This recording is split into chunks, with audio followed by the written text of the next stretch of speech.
Did Pray for Paris solidify Westside Gunn as one of hip hop's top rappers? I think it put him in the conversation. I think before he wasn't all the way there yet, but I think what he did with this album and the fact that he orchestrated it the way that he did, with all the features, the production, and then realizing afterwards for some people that he arranged it to be the way that it was, and the inspiration behind it definitely puts him in that conversation. I don't think that it did. I think it did more for Griselda than it did for him as a solo artist. I think that like it still put them like in another realm, because whenever Westside Gunn makes projects, people always look for the songs with him, Benny, and Conway. And I think that like obviously like he's well respected, and I think that he deserves like a lot of respect for the things that he does. But I think that what that project did was, it was like, all right, this is like another project that people will put like in the same conversation as Fly God.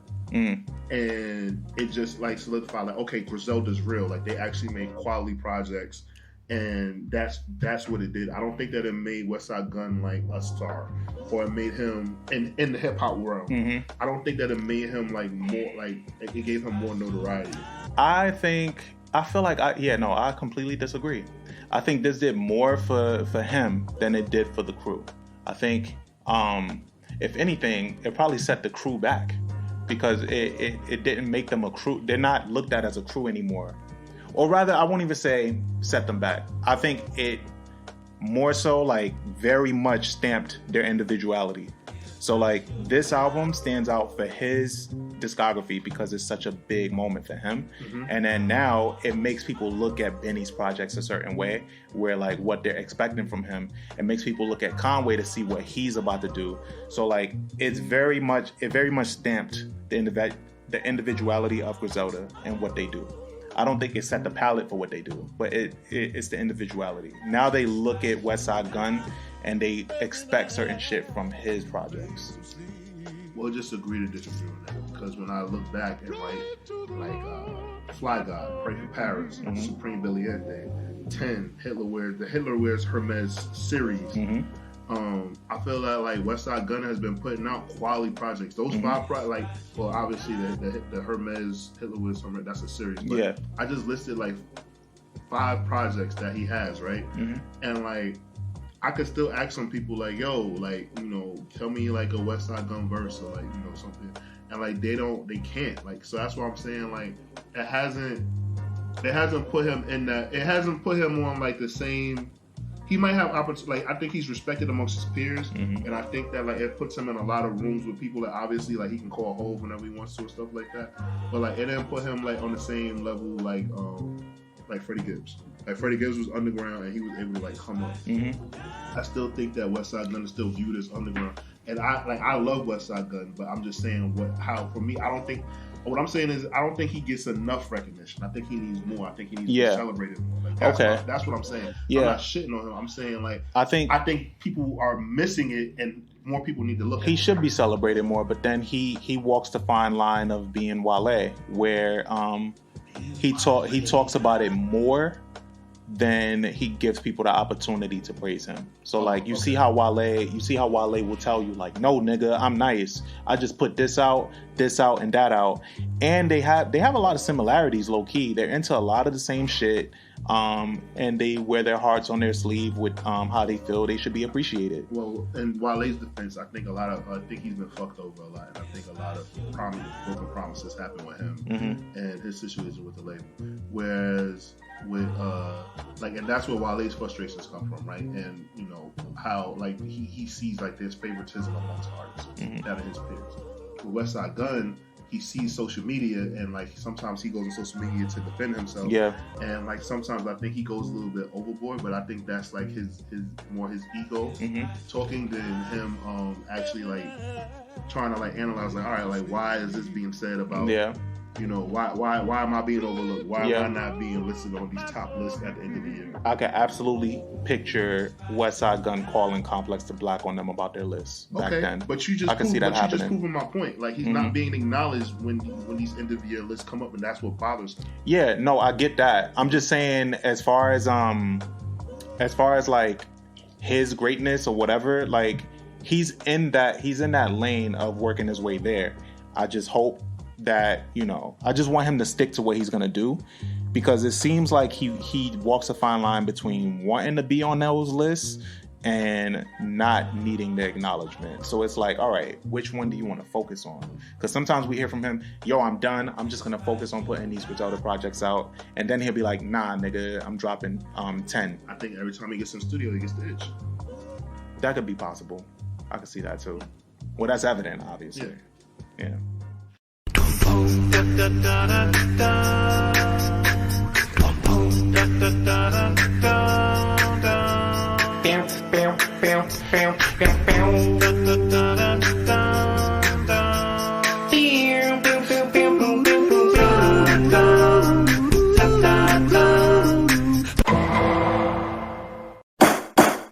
Welcome to Rap in Order, the interrogation of a hip-hop album, where we take some of the culture's most beloved hip-hop albums, put them on the stand, see if they stood the test of time. Now let's see who we got on the stand today. Welcome to another episode of Rap in Order. I'm First Class Regg. And I'm Taurian B. Today, let me see what shirt we got. As if the shirt don't give it away. Yeah. So we're getting into an album that came out right in the thick of it. Well, not even in the thick of it. It came out like right at the tipping point of COVID. Yeah. Right? Came out 2020, April 17th to be exact. Pray for Paris, Westside Gunn. It was his third studio album. At this point, the man had already released 24 to 25 projects. He's always dropping something. This album featured production from Duranger, who is like that's like his go-to.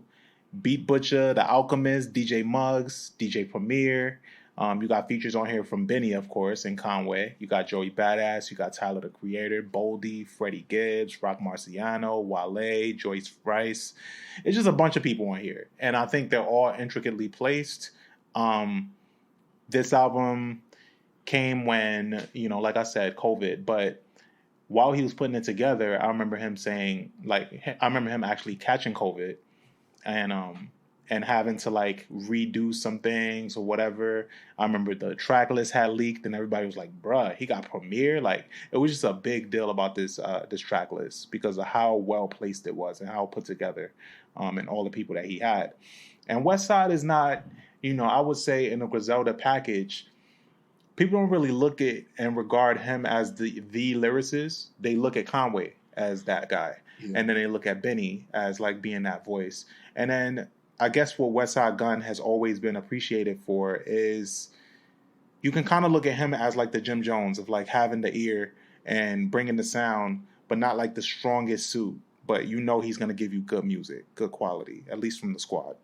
And he's like the unofficial A&R, you could say. Mm-hmm. What were your thoughts when this album dropped? Like, did you run to this? Did it take you a while? Damn, this merch is fire. I need to buy all of it. Mm-hmm. And that was the initial thought? That was my initial thought. I was so mad that the vinyl sold out so fast. It did. It did actually, yeah. But yeah, I was excited for it just because like I know that Benny I know that Westside is known for having really good taste. Mm-hmm. So I knew that we were going to get luxury raps. Mm-hmm.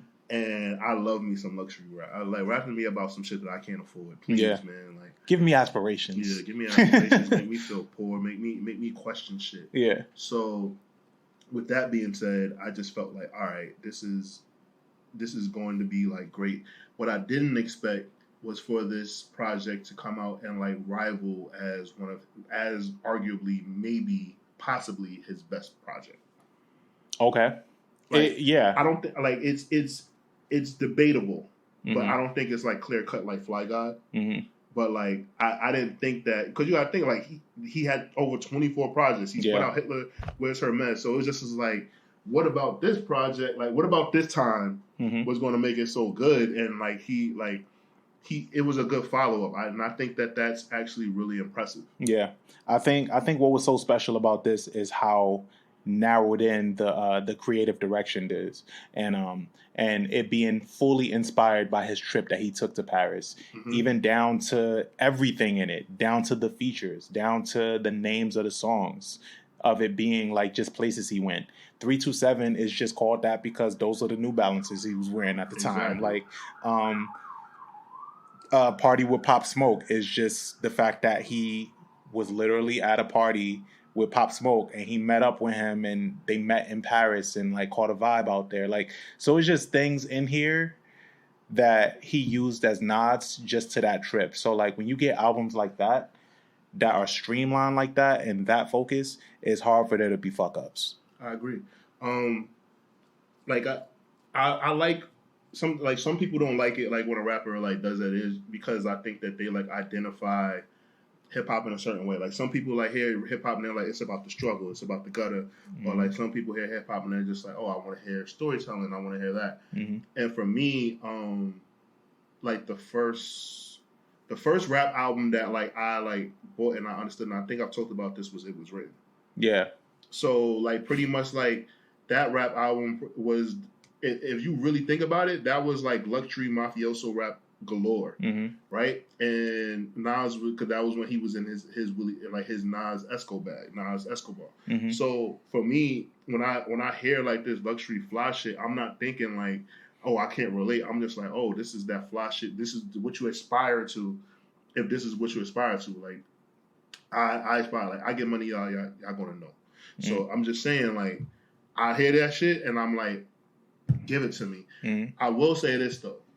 It took me a while to come around to the Westside Gunn party. Yeah. Because to me, he you know, kind of raps a little offbeat. And for me, like, I love me some offbeat rappers. Silk the Shock is one of my favorite rappers ever. I don't think he's the best, but I love him.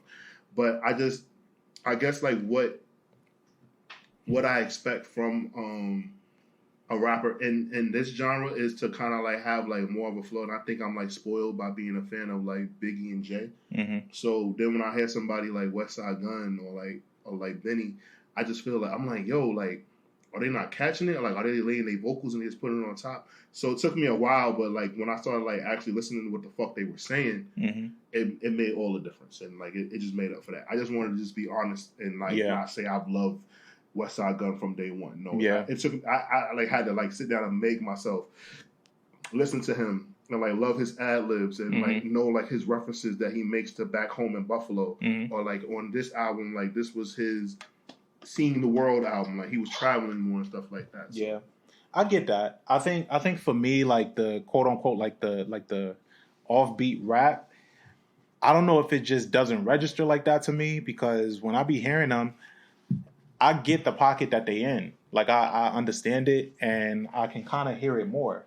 And because the production is like kind of fine tuned to that. It's fine tuned for them to rap like that. And I wonder, and that's something that I wonder if it's on purpose. I wonder if purposely, like it's like them like letting the producer know like, yo, I'm really gonna let you shine, and like not getting on beat, like because Bun B tells this really funny story that he did a song with Larry June, and he made Mike Dean put Larry June on beat, and Larry June was like, no, put it back.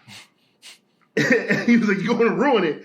And Bun B like was confused, like, what the fuck? Like, nigga, you not on beat. Like, I'm trying to get you like on.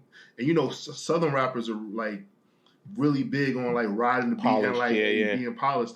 So I just think that that's funny, and I actually think that sometimes like it actually makes you like appreciate the production more. Like, and I thought about that when I was listening to a Bodie James project, and I was like, yo, this made me like I actually like want to find like a version of just Alchemist's instrumentals for that Bodie James project that they did. Bo Jackson or Price of Bo Jackson. Tea? Okay. You know I love Bo Jackson. Yeah, Bo Jackson is really good. I think I see what you're saying, because for me, like, it was a Detroit sound, and I see the Detroit sound the way it's pouring over into like different raps and stuff like that. Like I was listening to a new Lotto song the other day. She dropped a remix to one of her songs with Cardi, and it's fire.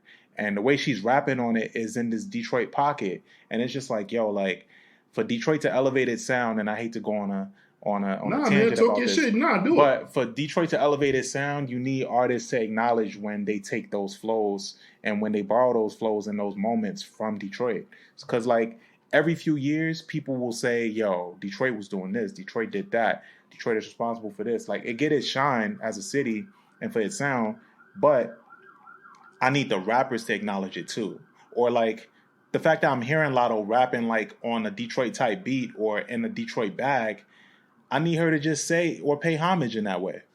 That's the way for it to elevate. I understand what you're saying, because that's just like damn. I can't remember, but somebody like actually paid homage to E40. I can't remember the rapper, but like he let it be known, like, you know, I'm paying homage to E40. So like, you know, like he made up a lot. He used a lot of like the lingo that like E40 does, because E40 like creates a lot of words and stuff like that, and it was pretty dope. Or like he didn't do a good job at it, but like when Pusha T had that song where he basically rapped like Mace. Oh yeah, I liked it. I liked that one.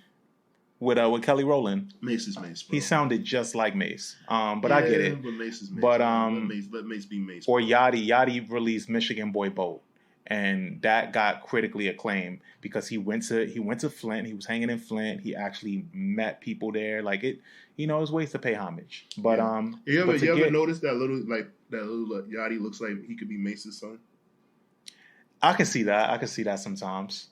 I see that a little bit. Yeah, he look like a little Betha, and like he's from Georgia. The way he speaks too, Mace moved to Georgia around the time. Like you gotta think, and like if you think about it, when Mace started living in Georgia around the time Yachty was born. All I'm saying, bro.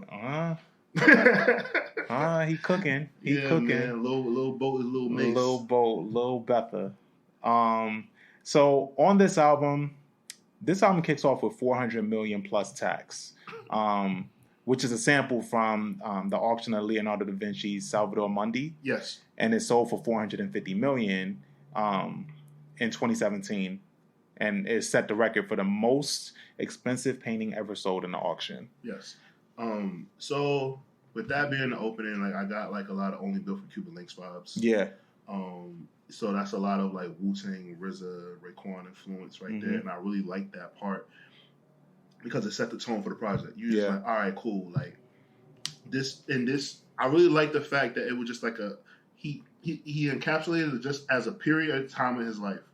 So this project was literally based off of maybe like 1 to 2 weeks of his life, and I think that's fucking brilliant. Yeah. Like sometimes like you hear some rappers and like they're telling like multiple stories from like throughout their life. Nah, nigga, like you're a fucking rock star. Like give me 2 weeks of your life. Yeah. 2 weeks of your life, and that's why like shit like Call Me If You Get Lost is so good, because that's like not even a full summer. Yeah. It's just like it's a trip. It's a trip that he took. Yeah. You know, and he reminisced on some shit, and it feels good. And I like when artists do this in general, where they just streamline their thoughts and just pick one thing and just make fucking magic out of it. And it works. So yeah, you got No Vacancy follows this up. You know, this is where they pick up on this this knack that they have for piano chords. That I feel like people have been making fun of them on Twitter recently for. They have. I just think that like Westside Gunn is okay. I feel seen by somebody like Westside Gunn. Westside Gunn is a hood nigga. I'm a hood adjacent nigga. I'm not a hood nigga, ladies and gentlemen. I'm a hood adjacent nigga. I know what's going on in the hood. Who loves rap, loves wrestling, loves Marvel, and loves women with fat asses. Like I feel seen by this man. Like I feel like me and him would be friends. So when I'm listening to him talk his shit, even though sometimes like he kind of like he's like very arrogant and like always like feels like he should be number one no matter what. That's the part that annoys me with him. Right. Like that bothers me, but I also feel like this is something I can relate to. Especially I love his wrestling references. Yeah. Like they're really good. He does wrestling references like how Joe Budden used to do basketball references. Yeah. It's really good, and they're really spot on. If you're a wrestling fan, whenever he says certain things, like it actually makes sense. Like some people will say like corny shit, but like actually him and Action Bronson both do it very well. Yeah, and Wale, of course. Oh yeah, of course. Yeah, and Wale really really shines on this album on French Toast There's a track with him and Joyce Rice, and he makes multiple wrestling references in this love song. Yeah. He starts his verse off saying "too sweet." I think it's just such a untraditional love song, and it's so fucking good. But going back to George Bando features Conway and Benny the Butcher. Who had the best verse? The way Benny closes this out, I think, is like monumental for me when I was listening to it. But it might be Conway. I'm going with Bernard the Butcher. It might be Conway. You think? Bernard. Bernard. Y'all might be too young for that reference. But yeah, okay. So you going with Benny? Yeah. I think it's time for them to drop another collaborative project, just them three. But I think we're past that now. Probably we're past it only because now I think they're trying to be more intentional with what Griselda is. People still think Griselda is just them three, and now, but it's a label, and they have artists. They have different artists. Well, I think that the problem is that Benny has a Def Jam deal, and right now, like obviously I think he got the contract, the money that he wanted, or the contract that he wanted. One of the two, like Snoop Dogg, like spearheaded that. But I really don't think Def Jam was a label he should have signed with. Like I get like the history, but the reason why I say that is because like right now, like there's a holdup on like what he's doing. And I think he's pretty frustrated. And if I'm not mistaken, I think that Def Jam now is like breaking like new artists. And like Benny's not. I get that you could say he's a new artist, but he's not a new artist. Benny the Butcher is a seasoned artist. He needs to be treated like such and allowed to have the creative freedom to put his shit out whenever he wants. His fan base is his fan base, and I think that Def Jam doesn't understand that because of the management that's in there. Yeah, Def Jam is not the innovative Def Jam that we grew up knowing. So no, it's not. Now, you know, everything is about numbers and TikTok and shit like that, and he's a fucking underground rap artist. Yeah, like, them niggas don't have. Yeah. They don't have a vice grip on anything right now. Yeah. I think, you know who I think he would have really shined on back in the day? Probably Interscope. He would have been really good on Interscope. I think he would do good on Interscope right now, or I think that he would do good if he was working with Leo Cohen. Is Leo still YouTube or 300? He's at, so like he still has. Like he says that he like left 300 in Atlantic, and but him and Kevin Lyles are always going to be partners. That's something that like I fully like know and understand. Him and Kevin Lyles are forever partners, so like they always going to have like workings and dealings together. So they can say different all they want. Like nah, like those two like they always will work together, and it's such an odd couple because you would never think that Leo Cohen, this Jewish kid from like Southern California, and Kevin Lyles, this kid from like Baltimore, would become such like great partners, but like they work well, very, very well together. And I'll be honest, I don't think I've ever seen them together. Leo Cohen and Kevin Lyles. I feel like I've seen them together. I mean, I don't remember it. I always see them separately, but I know that they work very well together. Okay, I'll probably Google that later. But 327, like I've referenced before, nothing, no big significant reason to the title except for the New Balances, but you got Joey Badass, Tyler the Creator, and Billy Esco on this track. If you guys recall, listeners, I did reference before that the ideal partnership or collab that I wanted to see would be Joey Badass and Tyler the Creator. I just think that they would make something so great together. I think Tyler could get in whatever pocket he gets into, that the artist gets into, that he works with. I just want to really just see an album that's produced by him. I think that'd be great. But this track is amazing. This track is really good. Joey Badass is fire on this. Everybody delivers on here. Tyler's verse is mad gay. But it's the best verse, though. Yeah, he has a really good verse. It's mad good. Happy Pride Month. Yes, very significant to the month, right? I think they had asked Westside about his verse, and he was like, "Yo, nah, he was spitting." Tyler asked me if he felt like he did too much, and I was like, "Nah, man, that's your life. Fuck it." And I just thought that was cool. Like he was just like, "Yo, whatever. Like you killed that shit. I'm putting the whole verse on there," and he did that. He's an ally. He's an ally. He is an ally. Who do you think? Well, no, I want to get into the next song also because I'm pretty sure you can like geek out because Wale is on here making references. I get so frustrated with Wale. And I don't know if it's the people around him. I don't know what's going on, but I really wish that I had a significant amount of money to tell that nigga, listen, I'm giving you $10 million in this bag. You go in there, and I'm gonna get fucking Alchemist. I'm gonna get Hit Boy, and I'm gonna get Mad Lib, and we gonna make this album. And I'll give you one Just Blaze track.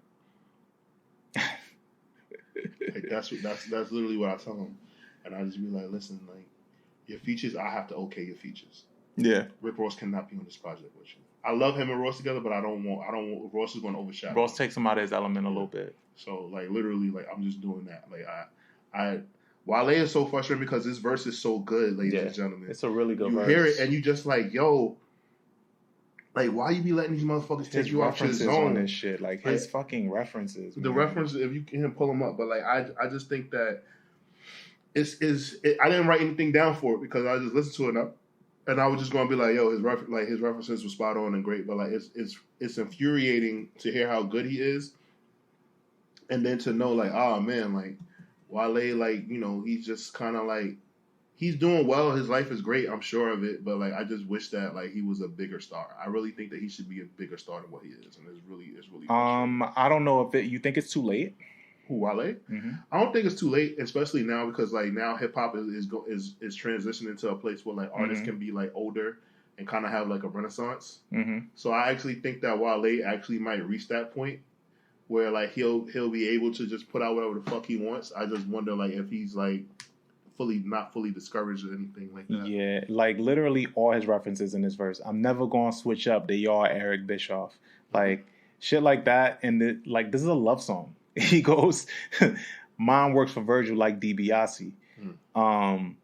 He said, somehow I leave him open like a scream from Shaq. But at the end of this song is a Shawn Michaels sample that closes it out. Like, all right, I'll admit I'm no singer, but what I am is a showstopper, the headliner, the main event, the icon.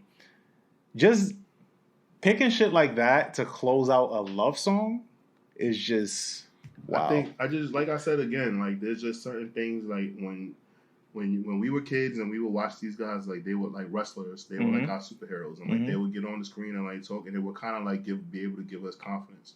So to actually be able to be an adult and like be able to like translate that into like regular life, because most people like tell you like, oh, wrestling's fake, why are you watching it, like it's make believe. It kind of like pretty much like shits on like a kid and like makes him like go like grown into an adult, and makes you like hide like what you enjoy and like makes you happy, and actually might give you confidence watching these men and you know pretty much go out and perform and like have like supreme confidence. Like it's really cool though, like you said, like how Westside makes you feel seen. It's like shit like that is really important, man. Like fucking representation matters. Like you can't say that enough. And it sounds so cliche now because you hear it all the time, but it's true. Like when you see certain shit that like, because when you grow up and you get into certain shit and for some reason or another, you'll feel like you're the only person that's into this. Like I felt like when I was a kid that I was the only one, well, not the only one, but I felt like I was the only one watching wrestling in a certain way that I was. Or like that me and my group of friends were the only ones that fucking bought the WWF Attitude tape and played the instrumentals and had like a whole tournament on the block and shit like that. Like, and we had a fake belt and everything. Like we orchestrated a whole thing that we did. And then you learn, like, when you see some of your groups of friends, like, because we did the same thing. We used to have hardcore matches and shit like that. We had fake belts. We used to break, in my building, we got in trouble for actually breaking the tables. And we learned later on that, oh, these tables, like, they're like sawed a little bit, so they break faster. We was really breaking the tables. Shit like that. Like, we niggas was getting, man, we was creative as hell back then, man, because... and I actually told this story the other day to one of my friends from work where, like, if we was walking home from school, we would stop at the store to like get some drinks or whatever. We'll probably buy a Snapple back when they used to still be in glass bottles. Oh, I missed that. And then you walk down the street. When you finish your Snapple, just throw it up in the air just so it can break and do the Stone Cold music while you walk. And it was a whole thing that we would do. Rez was a menace. Yeah, man. We did all of that shit. It was just, and then when you meet other people that have this fascination like how you did, it's special. Yeah, and we're all like in the same age groups and shit. But I want to get into 500 ounce. Let's do it. 500 Ounce features Rock Marcy and Freddie Gibbs, and is produced by The Alchemist, Uncle Al. This one sticks out on this album, especially at this point in the album, because the production is so different. It just jumps out. It's so different from what you've gotten on the album so far, because so far you got your go-tos. You got Deranger, you got Camouflage Monk, Beat Butcher, DJ Muggs. But then when this comes on, there's a switch up. And I think the album really switches from this point on. And it becomes like the intent, like the subject matter is still there. The focus is still there. But I think it's the 8th track in the album, but it just completely switches. I feel like we're on a bigger scale at this point. We are. Who you think had the best verse? Rock Marciano. On this, for real? Yes. And I love Freddie Gibbs. Okay. I love Freddie Gibbs. Like, even through all the stuff that's going on with him right now on the internet. Yeah. I think that Rock Marciano had the best verse, and I actually think that Rock Marciano is the godfather of all this shit that the Griselda niggas are doing now. Well, yes, that I won't disagree with. And in our past episode, we reviewed Rock Marciano's album, and we came to that conclusion as well. But I think Gibbs got the best verse on this. I think Rock kind of gets buried by the production on here. Like, his voice isn't as like loud. It doesn't stand out as much as Gibbs. I think Gibbs did a great job kicking this off. That shit just it's incredible. And I think at some point I want to revisit Alfredo, because him and Alchemist chemistry is just special as hell. Yeah, it is. I think that they're like the new like Snoop and Dre. I could see that as well. But Freddie can kind of get in that bag with a lot of people because he has that same kind of chemistry with Madlib. Yeah, man. It's crazy. Freddie Gibbs took like a He's old a chameleon. 80s movie Dirty Cop. Yeah, he does. He does. That's his humor too. Yeah. And then that takes us into Versace. Versace is produced by Jay Versace. Jay Versace, internet phenom, who like would always go viral. Yo, remember that video with him and Freddie Gibbs? Which one? And Freddie Gibbs when it was like he was like, "Yo, I want to send you some beats." Yeah. And Freddie Gibbs was like, "You cool, man, but you weird." And he was like, "Man, why you always gotta call people weird? Why you can't just give me a compliment?" Yeah. He was like, "You weird." He was like, "Nigga, fuck you, I ain't weird." Yeah, I remember that. There was like on live, right? Yeah. I remember that. I think what's so cool about Jay Versace is that, and he's leaning. I think he gets offended when people say it. Because they're like, yo, Jay Versace? Because I remember, actually, the other day, somebody was like, yo, I'm just always surprised, blah, blah, blah. And then he retweeted it and was like, yo, what's so surprising? Like, I'm really curious. Like, what's so surprising about when I do shit? But he has to understand how the perception of him on the internet at first. He was just this really jokey person that would do internet skits and shit like that. And people didn't take him that serious.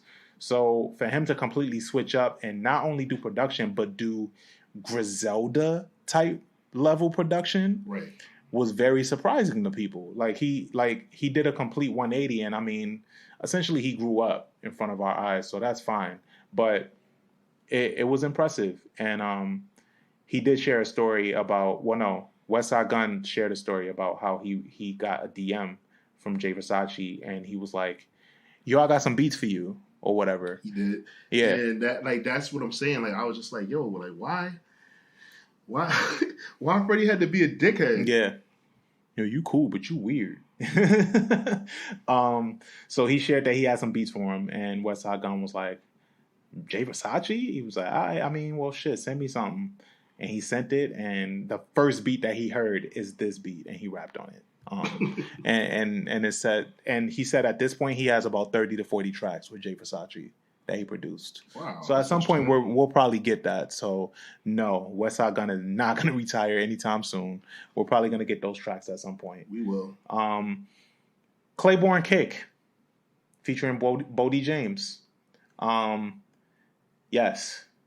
So yes. The Claiborne Cake is Drew McIntyre's finisher. Where he literally runs at you and like he falls back and kicks you in the face. Yeah. And this song is incredible. Bodie doesn't curse not one time in his verse from what I gathered from the re-listen. I was like, oh shit. Like this verse is so intentional that he wants you to get everything and there to be no takeaways from his verse, except for he wants there to be no distractions rather from what he's saying in his verse. Really, really good delivery from both of them. I like what Westside Gunn did to his voice. He's super different. The delivery is different. He kind of took his voice up a few octaves. It's really good. He follows that up with Sean versus Flair, which references their match, right? Wasn't that Ric Flair's retirement? It's supposed to be. It was really to be. The reason.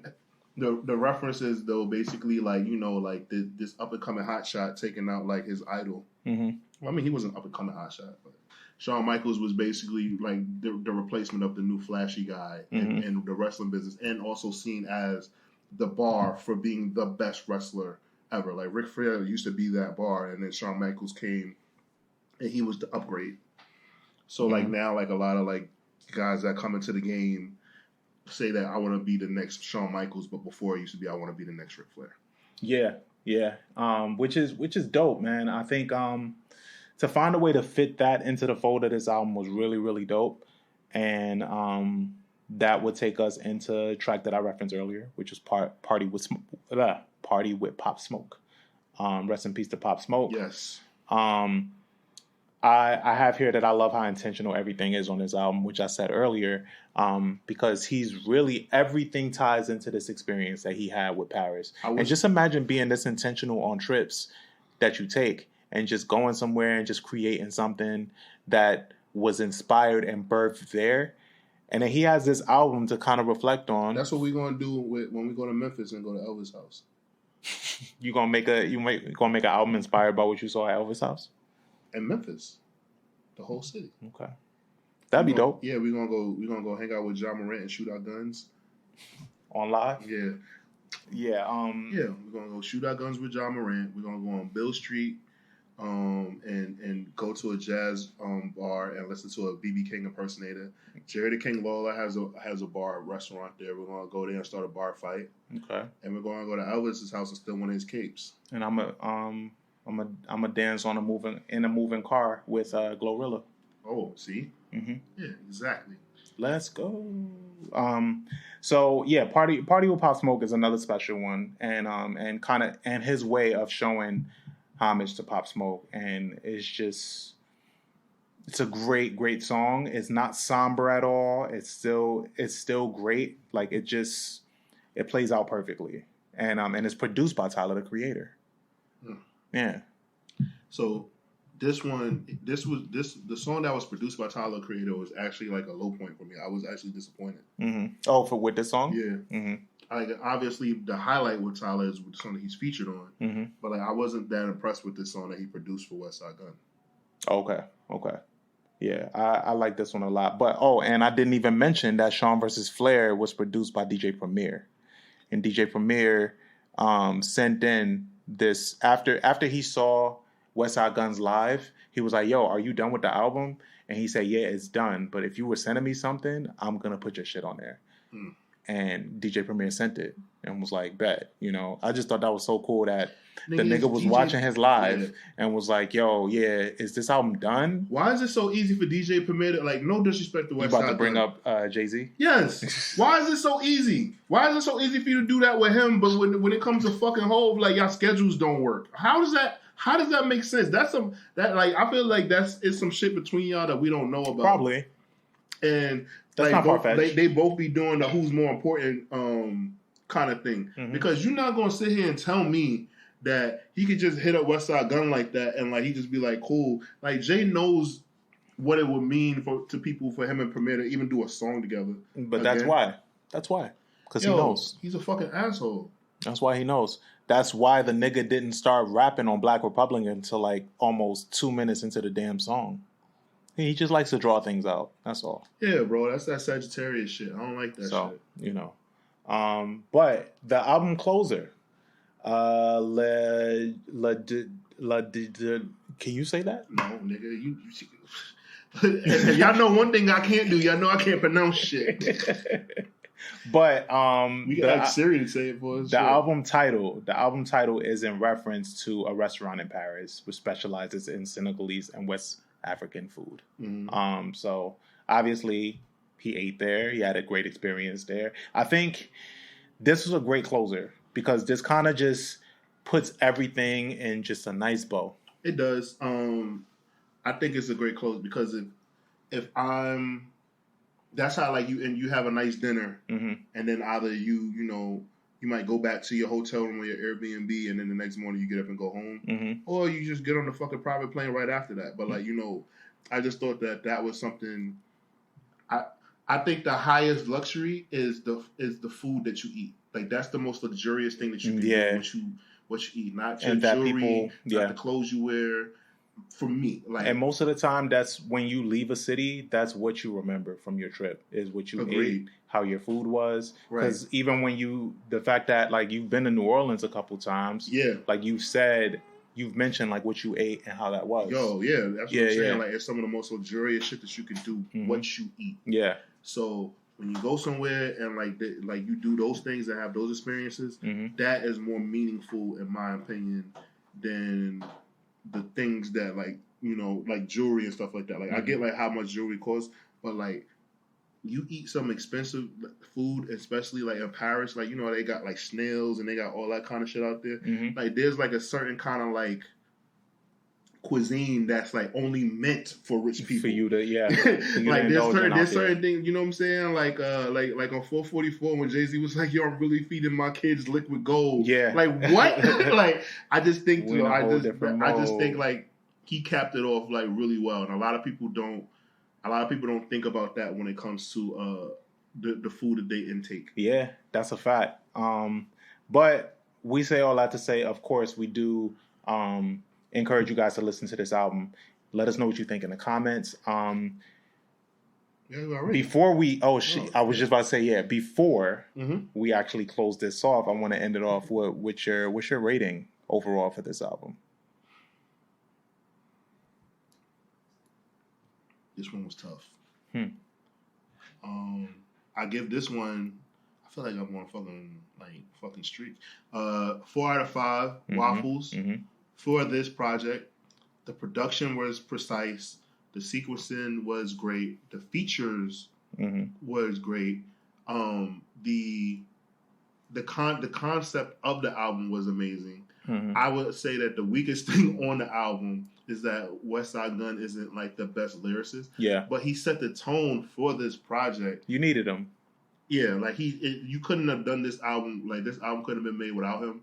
And I think that it's impressive. Usually, if an artist makes like one really great project that's like hailed, like he did with Fly God, mm-hmm. they can't repeat that. Like that's very hard, mm-hmm. and they usually ride the coattails off of that. And Westside Gunn like actually figured it out and put this project out during the pandemic. So like I was really able to sit with this, and then even like the merch for it, like teaming up with Virgil and doing things, I thought that was really cool. Rest in peace, Virgil. Yes, rest in peace, Virgil. So I think that is really cool, and he pretty much embodied he embodied luxury rap on this project and did it to the T. I'd have to agree with that. I even agree with that rating. I'll give it a 4 out of 5. He isn't the best lyricist, like how you said, but what he is really good at is orchestrating these really big events. He'll give you an experience with very, very intentional features and themes. And he's making his way up those ranks of having one of the best ears in rap. Yeah. I still think he needs a little more time, and like he doesn't need to focus on. I'd rather him focus on putting these albums together on his own and not necessarily having to put out albums himself. I do enjoy the albums, but like on some DJ Khaled shit. Yeah, just putting it, not even being like Westside Gunn featuring this person. I don't want his name on it at all. I just want him to put the albums together, actually just curate the albums. I want him to curate them, but he doesn't have to be like on some like what Rory just did, which was really good. But I just want him to be in the studio with people to help them put together their albums. That's all. Okay. But I do agree with the 4 out of 5 waffles. Like I said, let us know what you think. Rate, subscribe, get back to us. Leave it in the comments. I'm First Class Regg. And I am Taurian B. And we're out of here. Boom, boom, boom, boom. We needed one of those. Yeah. Your fucking money. Dun dun.